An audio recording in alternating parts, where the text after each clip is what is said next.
Alright guys, today we're going to take a look at my Reefs XP10 Black Edition.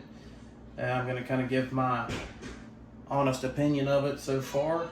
I've had it for, I don't know how long I've had it at this point, close to a month since release. Got quite a bit of runtime on it. Done 4 or 5 comps with it at this point, and even done quite a bit of trailing, which is not really what this thing is made for, but we're gonna do it anyways. All right, so setup.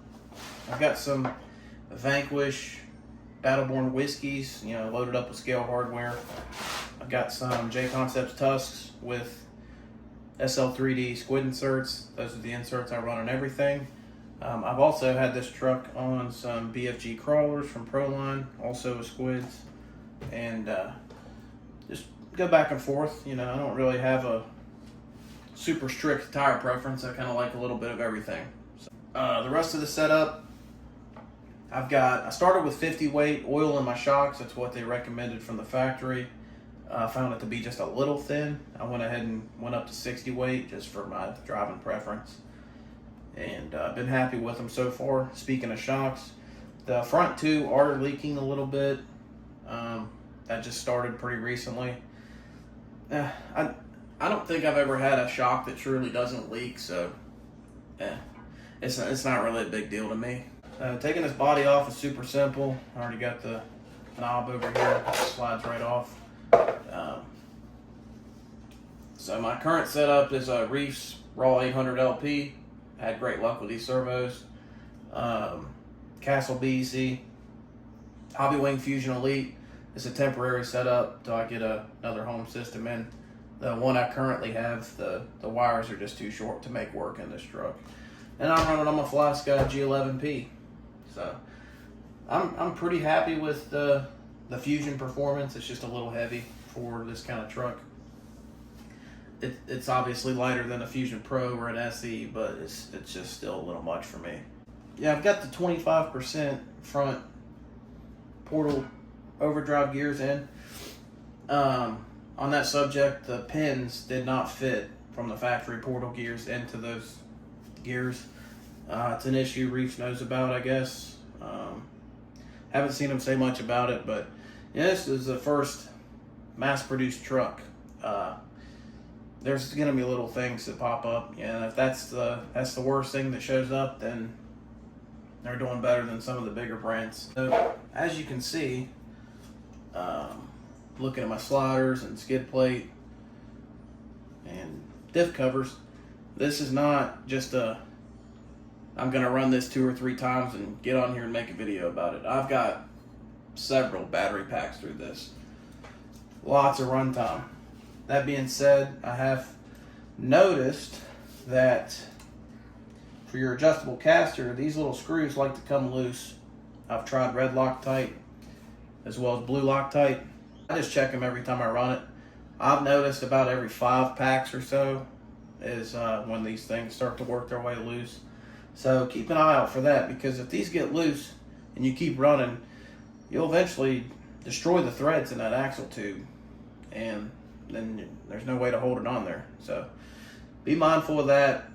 You know, if you're going to try to make this into a trail rig, which is not really what it's made for, that could be more of an issue. Personally, I pretty much only run it at comps.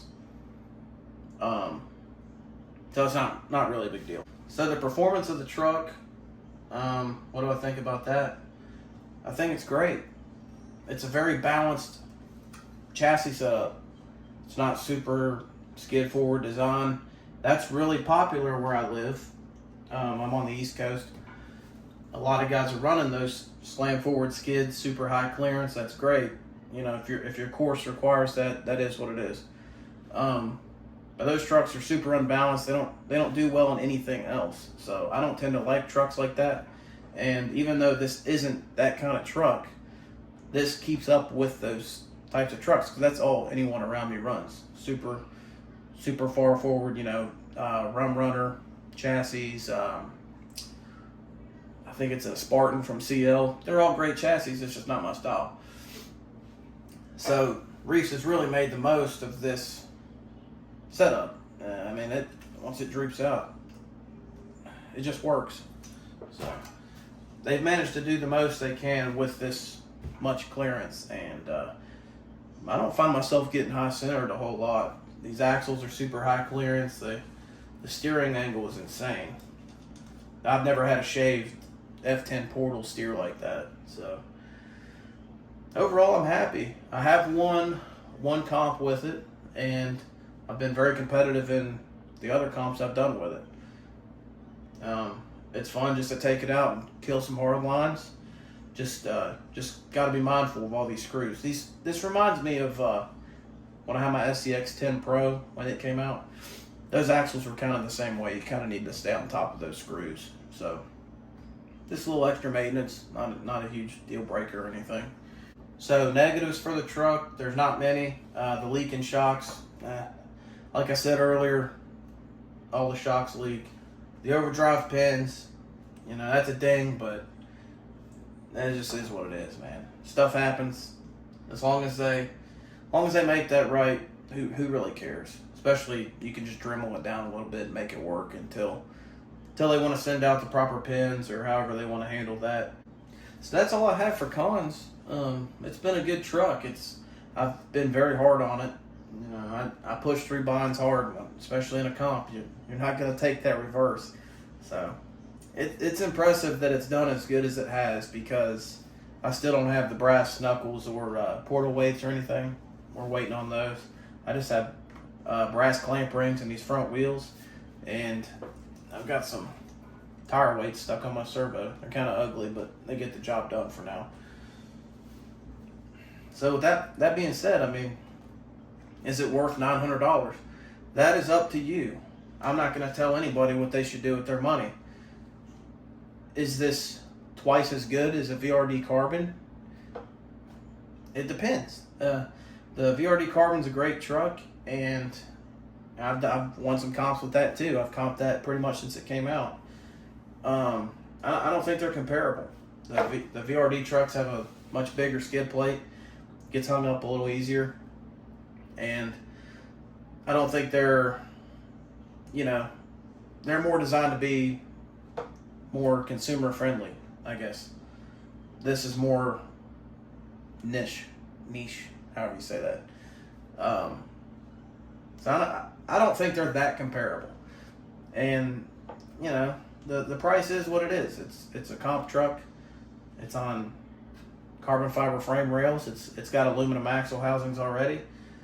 It's got nice shocks. I mean, if you try to build a VRD or SCX10 Pro, put aftermarket axles and stuff, it's right about the same cost. Now that's not a comparison I care to sit here and make either, though. You know, these aren't licensed, machined in America axles. It's just apples to oranges. So I don't tend to entertain that conversation too much. I try to just look at, is this worth the money? For me, it is. Initially, I wasn't so sure. After all this runtime, I certainly think it is. But I think everyone should make their own decisions about that. You know, we work hard for our money, so you got to decide if you want to drop that kind of money on a toy truck. All right, guys. Well, I hope you found that review helpful. You know, I don't really make too many reviews. I'm just sharing my opinion about a truck that, you know, it's new, so it's got pretty limited coverage, and just want to tell people what I think about it. So I've got some running clips to put up here after this. I think you already saw some running footage from a little course I set up locally here. So stick around and watch that if you want to, or don't. But that's it.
Go, please.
Your battery's dead? Okay.